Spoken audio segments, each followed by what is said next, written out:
Mga kapuso, 12 days na lang po, Pasko na. Hindi nga po magpapahuli sa mga paandar na pasyalan this holiday season ang ilang lugar dito sa Asia. Sa Taipei, Taiwan, holiday spirit is in the air na dahil sa binigyang kulay na shopping street. Tanaw mula riyan ang sikat nilang skyscraper na Taipei 101. Bukod sa mga paninda, may enjoy din ng mga shopper ang iba't ibang dekorasyon, pati na amusement parks kung saan pwedeng subukan ang rides. Agaw pansin din ang ilang cute na fur babies na talagang ready for picture taking. At ang kanilang giant Christmas tree na nasa gitna ng iba't ibang atraksyon. Dinagsa naman ng mga residente at turista ang ilang Christmas markets sa Shanghai, China ngayong holiday season. Bukod sa samut-saring mga paninda, hitik din sa Christmas decorations ang lugar, tulad ng giant Christmas tree.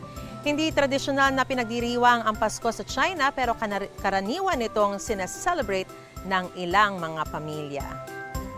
Gusto mo bang mauna sa mga balita? Mag-subscribe na sa GMA Integrated News sa YouTube at tumutok sa unang balita.